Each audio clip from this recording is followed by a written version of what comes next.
servicio, los chicos no son destinatarios, no son beneficiarios, son protagonistas. Y la foto esa tiene ya como 10 años. Esas nenas iban a una primaria en lo que en Argentina lo llamamos villas, en Perú son más buenos y lo llaman pueblos jóvenes. Un barrio extremadamente vulnerable, en donde los primeros libros que llegaban al barrio eran los libros que había mandado el Ministerio para la biblioteca de la escuela. Pero los nenes no entraban a la biblioteca porque el objeto libro era desconocido.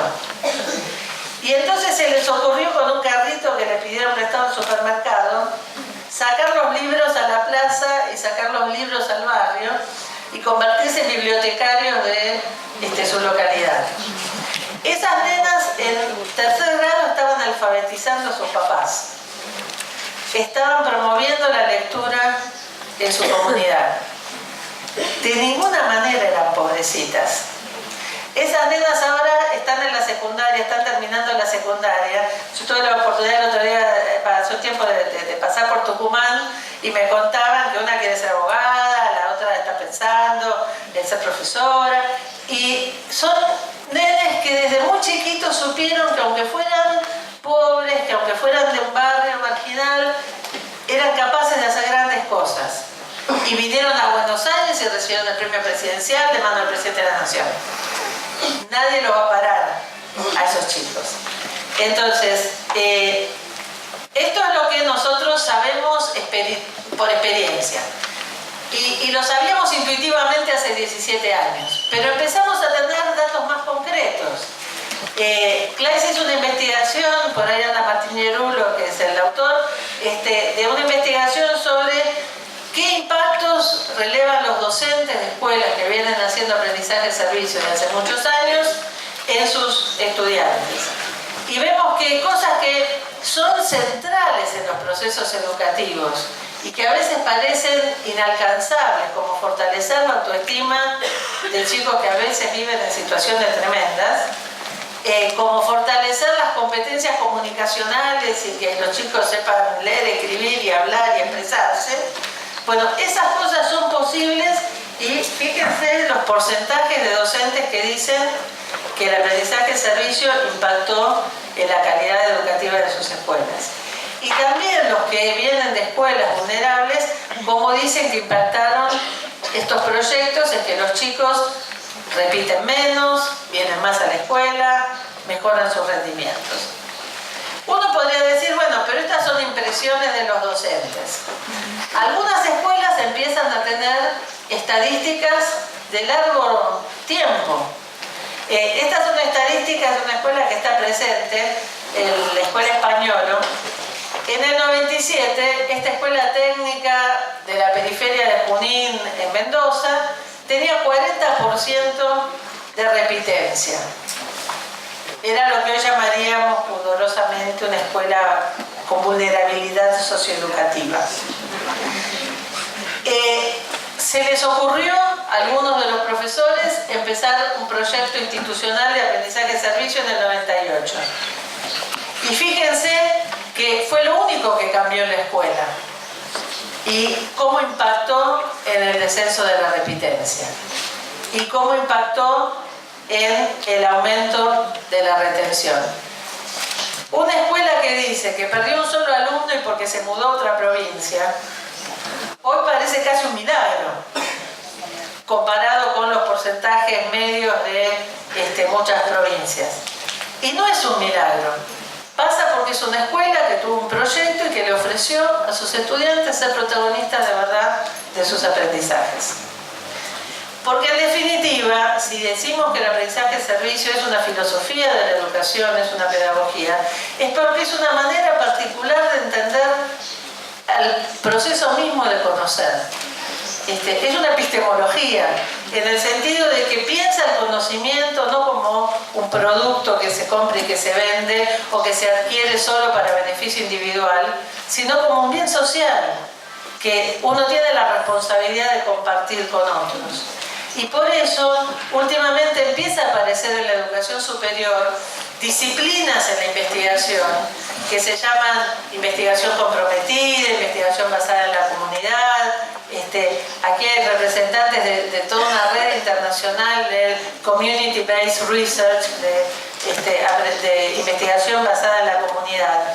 Son cosas que los latinoamericanos conocemos desde Freire, desde Falborda, desde la investigación-acción, pero que ahora que nos las dicen en inglés y congresos internacionales suena más lindo, pero que básicamente nos dicen que producir conocimiento desde un laboratorio, desde la oficina cerrada de un investigador que solo está investigando para poder publicar un paper, para poder tener puntaje, no es lo mismo que cuando uno investiga pensando en el bien de los demás.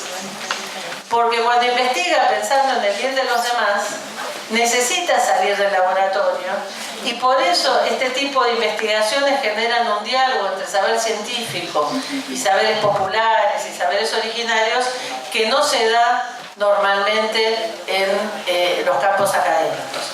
Y en ese sentido, yo diría que las prácticas de aprendizaje-servicio ayudan a superar otra falsa antinomia que es clásica de las universidades. Vieron que en nuestras universidades, digo Argentina, digo América Latina, es algo que yo escucho en toda parte del mundo, fui a Sudáfrica y escuché lo mismo, están los docentes comprometidos, los docentes extensionistas, los docentes del servicio social, que se quejan de que los otros profesores no los acompañan en el compromiso. Y del otro lado está la gente seria, que no tiene tiempo para perder en cosas que son buenas, son simpáticas, pero no son serias. Me parece que el aprendizaje-servicio da vuelta a esa lógica y dice, no se es realmente serio si la universidad no está investigando lo que la sociedad necesita. No se es verdaderamente serio si el conocimiento académico no está al servicio de la gente. No son palabras mías. No, con el tiempo que después me resta que no llama a. Entonces, no son palabras mías, sino de los estudiantes de la Universidad de Tucumán, de la Facultad de Medicina. La Facultad de Medicina de Tucumán hizo una reforma curricular que fue pionera en el aprendizaje-servicio en los años 90.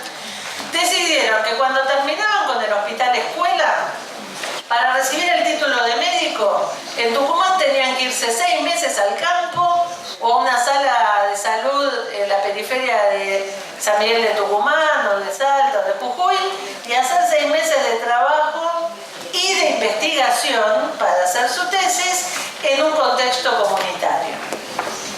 En ese contexto viene la crisis de Argentina del 2001. Y para los que tenemos o teníamos canas, recordamos que en el 2001 una de las cosas más duras que nos pasó como país fue que empezaron a morir bebés de hambre en Tucumán. Y la crisis de muertes por desnutrición de niños en Tucumán fue probablemente uno de los momentos más oscuros de la crisis que vivimos como país. Y yo me acuerdo con escuelas de acá de la ciudad de Buenos Aires, hacíamos colectas y juntábamos cosas para mandar a Tucumán. Los estudiantes de medicina que estaban ya en el terreno hicieron algo que en general los médicos no hacen.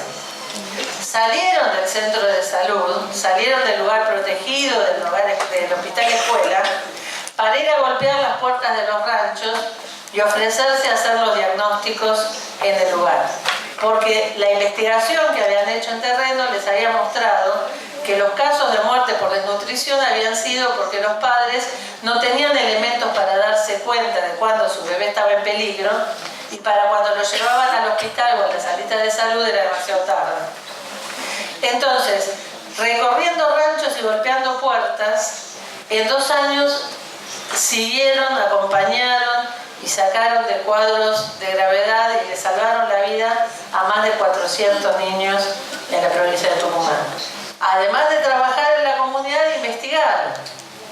Y de la investigación surgió un resultado que generó otro proyecto, descubrieron que una de las causas de las muertes por desnutrición era el abandono de la práctica de la lactancia.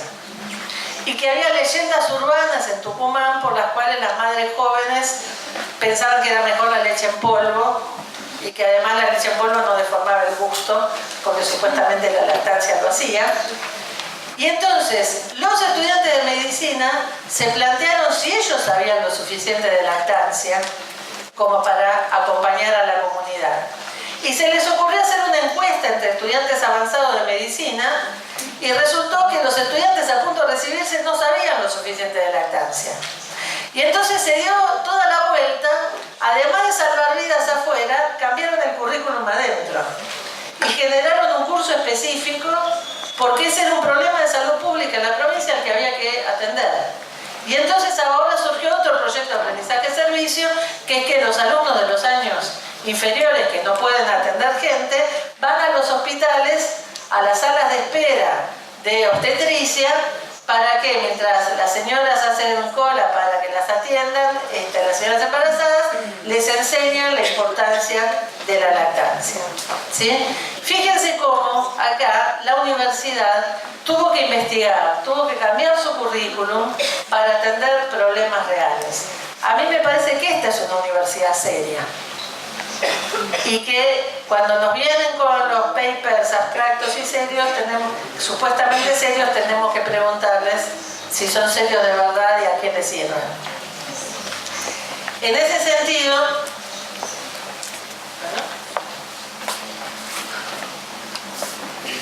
hay como una ida y vuelta. Sigo con la medicina. Los estudiantes de medicina, ¿saben que en Venezuela hay desde el 2005 aprendizaje de servicio obligatorio en las universidades? Nadie se gradúa sin haber hecho al menos 120 horas de un proyecto de servicio comunitario de aprendizaje de servicio. Los estudiantes de medicina van al Amazonas, pero para poder trabajar con esas poblaciones que están custodiadas para preservar su cultura, tienen que trabajar con los médicos de la comunidad, los que a veces en las historietas les dicen los médicos brujos, con los chamanes de las comunidades, y por lo tanto tienen que aprender a trabajar con los códigos de manejo del cuerpo de esas comunidades.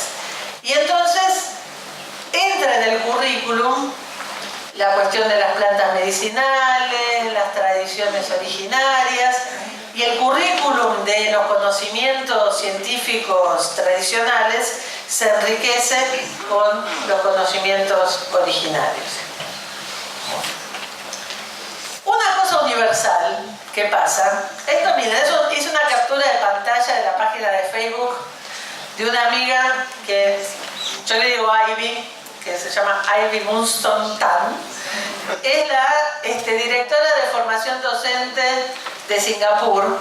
Singapur tiene una política de aprendizaje de servicio muy sólida desde hace muchos años. Hablando de otra cosa, Singapur siempre sale muy bien en PISA. Tiene una excelente política de aprendizaje de servicio y Ivy dirige los programas de aprendizaje de servicio del Instituto Nacional de Formación Docente de Singapur.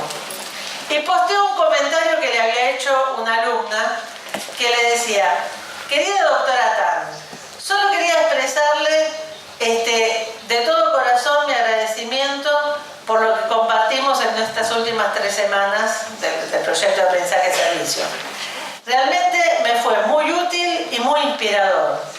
Y realmente me encuentro esperando con ansia que llegue el espacio de prácticas ahora. Por todo eso, muchas gracias. Y ella comenta: felicidad en el trabajo. A mí me encantó porque este comentario que posteó mi amiga de Singapur es lo que yo recibo de todos los días de los docentes solidarios. Pero yo estoy muy mal acostumbrada porque hace 20 años que trabajo en aprendizaje de servicio y estoy siempre en contacto con gente maravillosa que hace cosas maravillosas en sus escuelas. Y entonces cuando me junto ocasionalmente con mis compañeras de secundaria, que la mayoría son docentes y que solo se quejan. De golpe siento que entré en otra dimensión, porque para mí esa es la dimensión desconocida. Me parece que cuando un docente se aproxima por primera vez al aprendizaje de servicio, dice, la primera pregunta es, ay, pero no es mucho trabajo. Y la respuesta de los docentes que hacen aprendizaje de servicio es, sí, es un montón de trabajo. Pero es una enfermedad incurable. Porque como dice un colega cordobés, la escuela de pronto empieza a derrumbar mitos, la escuela del no se puede se acaba, y uno empieza a decir, mirá lo que hicieron los chicos. Es mentira que esté todo perdido. Y entonces de golpe vale la pena que nos quedamos hasta las 10 de la noche con los chicos porque hay que terminar este proyecto, porque salimos los sábados o porque pagamos nuestra plata de colectivo. Todas esas cosas las hacemos y yo finalmente digo de mi propia experiencia como docente. Cuando me preguntan, ¿no es mucho trabajo? Mi respuesta es, para mí da mucho más trabajo estar encerrado 90 minutos en un aula con 40 adolescentes que no ven el momento de que nos vayamos.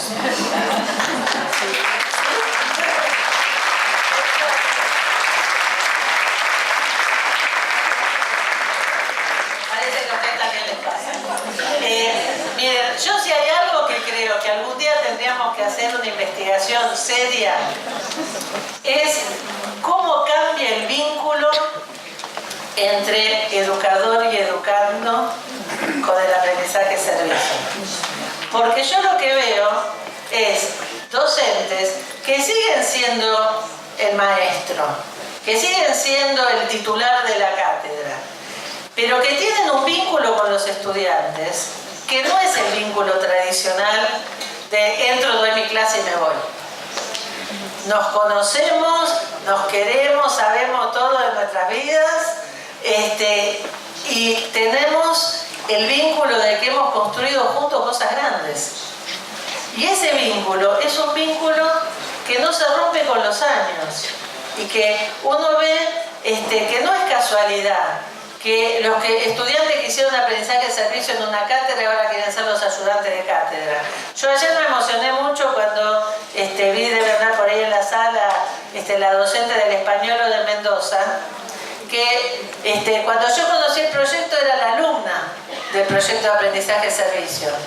Y ahora es ingeniera, profesora universitaria, becaria del CONICET y no sé qué más cosas, pero volvió a la escuela a coordinar el proyecto de aprendizaje de servicio. Están haciendo cosas maravillosas y es la segunda generación. Pero nace de este vínculo.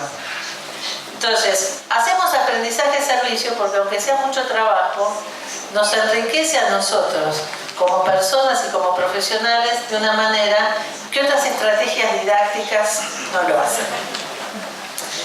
Entonces, a ver, estamos casi en el tiempo.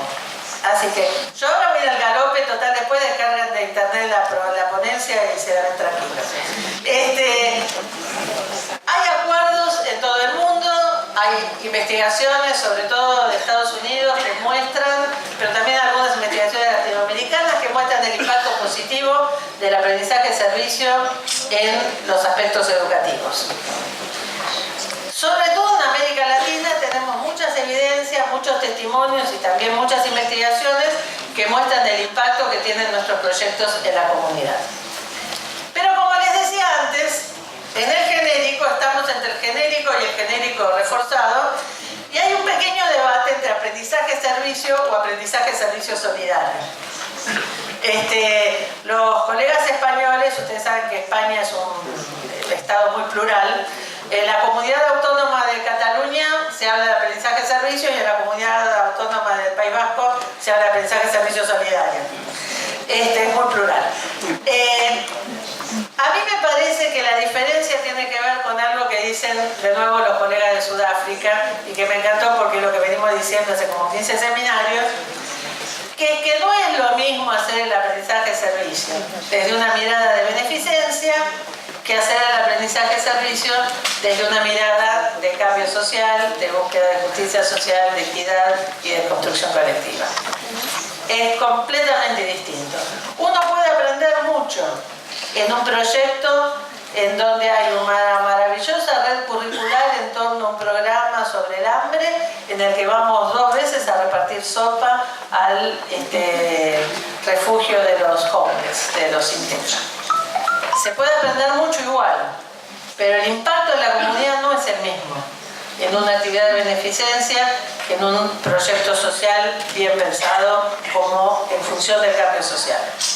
Y en ese sentido me parece que esta palabra servicio, Abel, vieron como que cada uno habla un idioma distinto y cada uno detrás de la palabra servicio, cuando decimos aprendizaje servicio, no siempre decimos las mismas cosas. Y entonces detrás de servicio puede haber filantropía, que está muy bien, pero es una cosa, puede haber construcción de ciudadanía activa, que es otra cosa, puede haber búsqueda de la justicia social y del cambio social. Y cuando hablamos de solidaridad, al menos cuando decimos aprendizaje de servicio solidario desde CLAES, estamos pensando en la construcción de ciudadanía activa y en la búsqueda de justicia más que en la filantropía solamente. No quiere decir que si no hay una inundación nos juntemos cosas para los inundados, entiéndanme.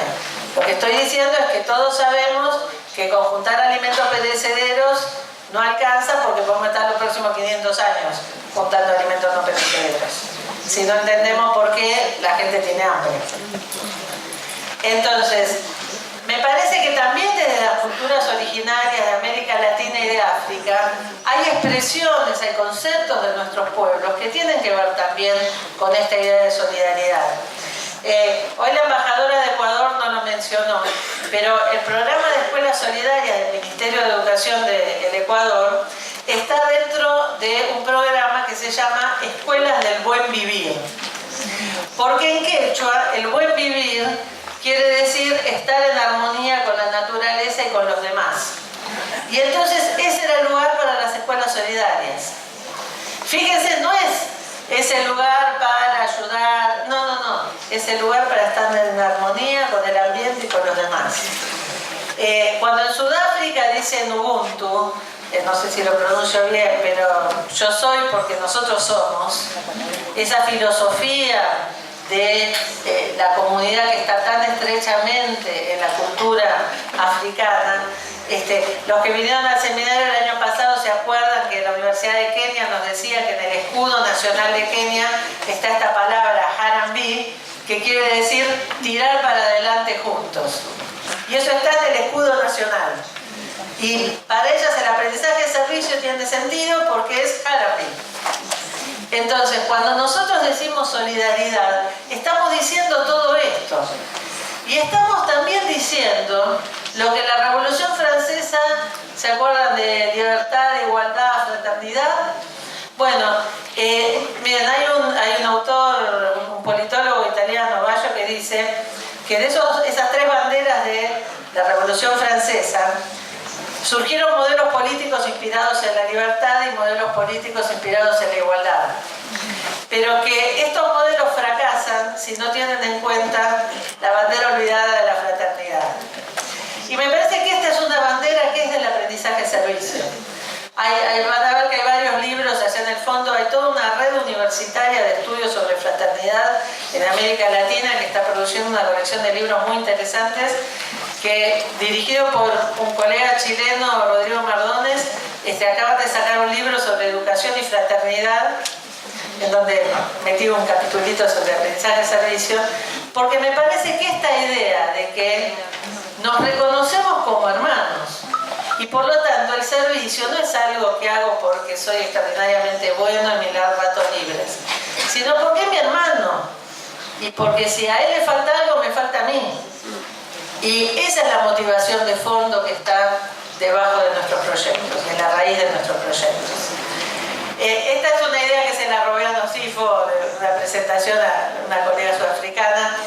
Esto los estudiantes a lo mejor lo van a entender mejor que los docentes. ¿Vieron la serie Game of Thrones? Juego de los Tronos.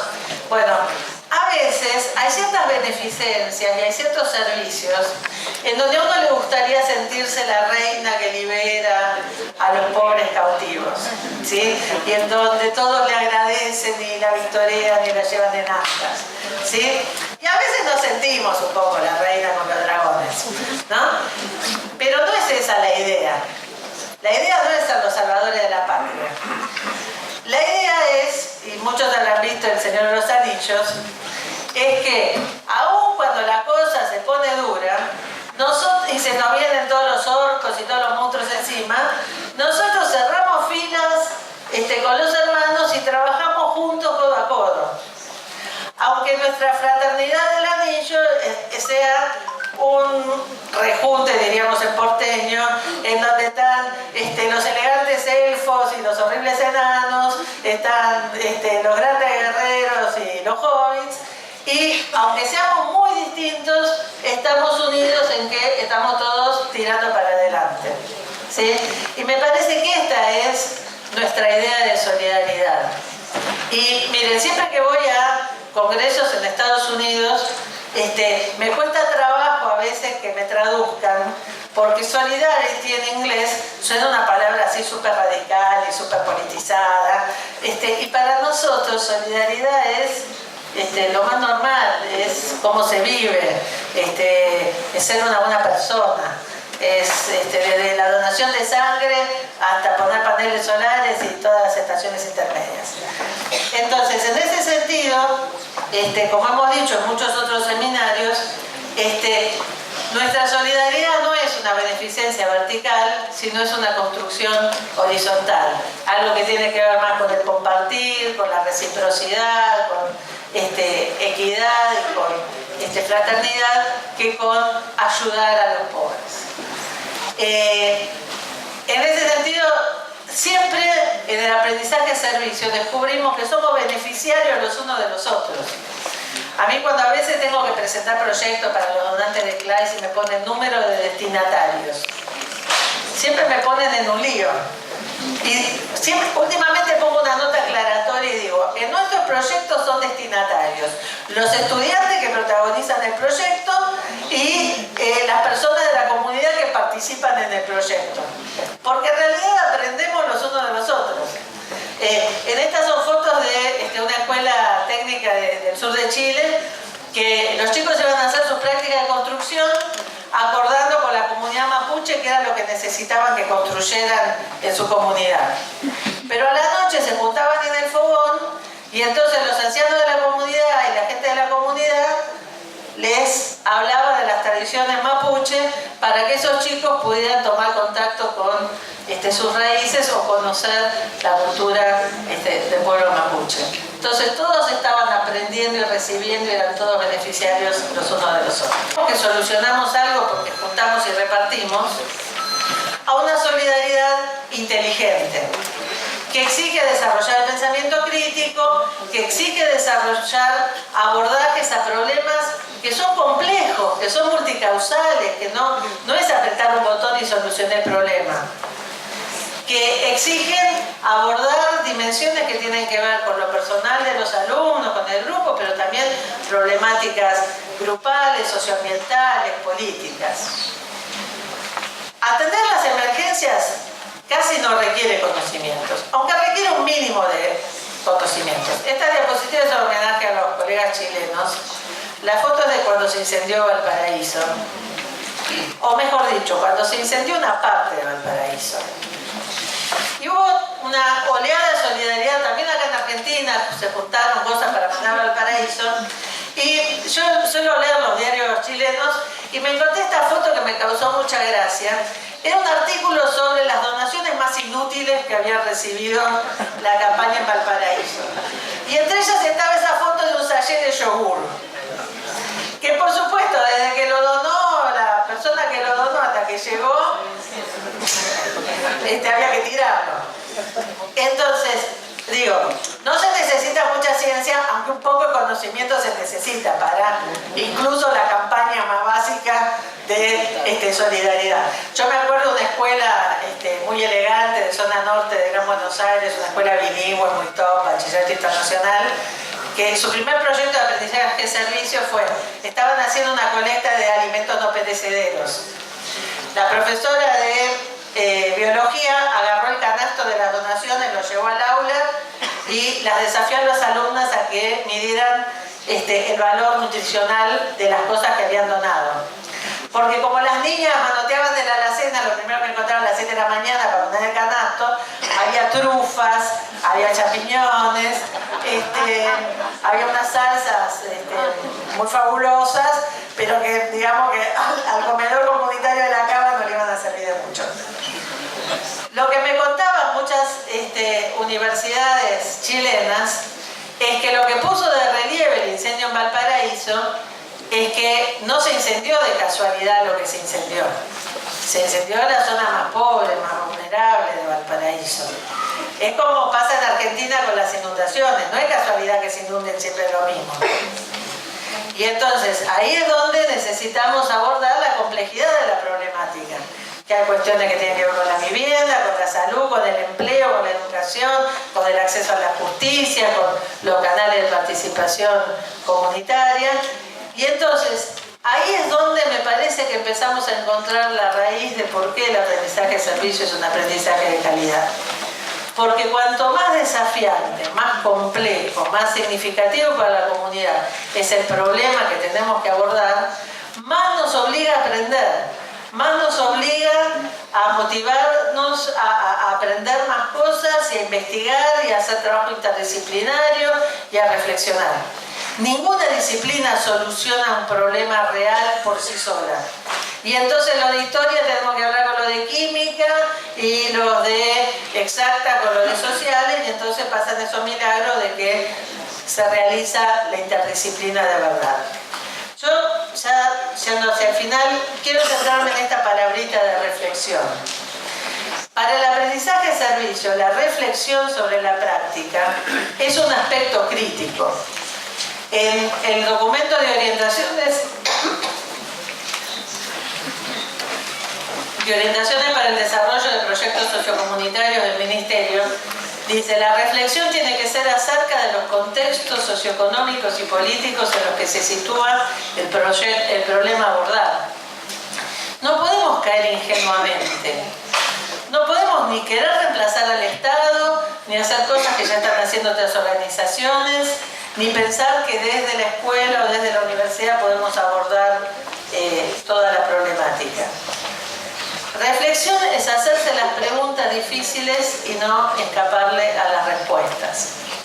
Yo puse esta tira de Mafalda porque a veces la mala palabra con P nos asusta. Pero me parece que si hay algo que caracteriza al aprendizaje servicio en América Latina, de lo que conozco del aprendizaje de servicio en África, es que no le tiene miedo a la mala palabra con P.